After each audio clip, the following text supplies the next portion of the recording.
வணக்கம் பெரியண்ணா. வாங்க வாங்க வணக்கம் வணக்கம் வணக்கம். நம்ம கூட திரு பெரியண்ணா அவர்கள் இணைந்திருக்கிறார். பெரியண்ணா சத்யசீலன். அவரோட மேலான கருத்துக்களை நம்ம கேட்டு தெரிஞ்சுக்கலாம். பெரியண்ணா, இப்போ நம்ம பெண்கள் தங்கள் கணவனோட சிந்தனை சிதறாமல் நல்லபடியாக வாழ்கிறதுக்கான உங்களோட அறிவுரைகள் என்ன? ஆமாம், மிகவும் மிகவும் அருமையான கேள்வி. அது சிந்தனை சிதறக்கூடாது. இந்த உலகத்தில் எந்த உயிரினங்கள்லாம் நிம்மதியாக வாழுதோ அவங்கெல்லாம் சிந்தனை சிதறாத வாழ்க்கை வாழ்வாங்க. அதே மாதிரி மனசுலேயும் நிறைய பேர் வாழ்வாங்க. அவங்களுக்கு சிந்தனை சிதறாது. அதே மாதிரி நம்ம சகோதரர்களுக்கு நம்ம என்ன சொல்ல போகிறோம், எந்த விதத்திலையும் சிந்தனையே சிதற விட்டுறாதுங்க. நான் என்ன சொல்கிறேன்னா,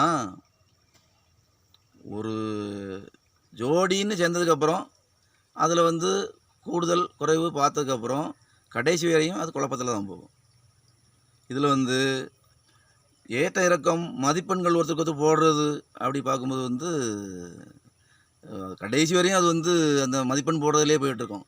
நீங்கள் எப்படி வாழணும்னா முதல்ல உங்களை பெருமைப்படுத்திக்கணும். தனக்குன்னு நிர்ணயிக்கப்பட்ட ஒரு கணவனை பெருமைப்படுத்திக்கணும். எப்படி பெருமைப்படுத்திக்கணும்னா, கணவன் இவன்,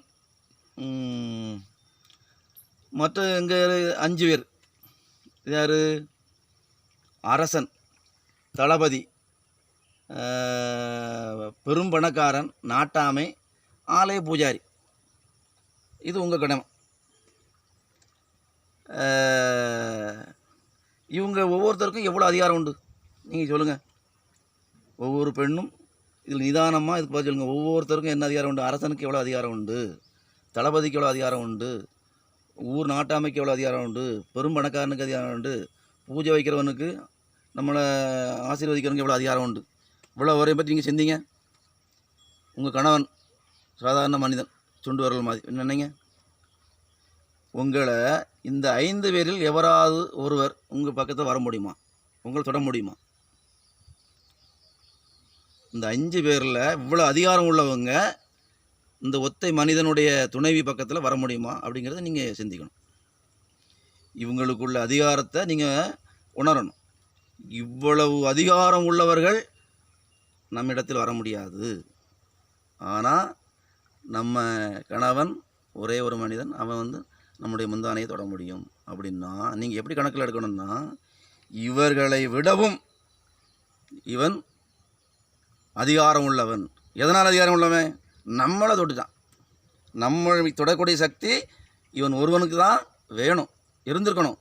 அப்படிங்கிற ஒரு பெருமை இந்த இடத்துல நீங்கள் உங்கள் கணவனுக்கு நீங்கள் கொடுக்கணும். இந்த உலகத்தில் அதிகாரம் உள்ள எவராலும் தொட முடியாத நம்மை ஒருவன் தொட்டு புழங்கான் என்றால் அவன்தான் எல்லாவற்றிற்கும் பெரியவன். அவனை தான் நீங்கள் கடவுளாக நினைக்கணும். இந்த இடத்துல தான் கணவனே கண்கண்ட தெய்வம் சொல்லி நீங்கள் அந்த ஒருமுனைப்பட்ட வாழ்க்கையை நீங்கள் கொண்டு வரணும்.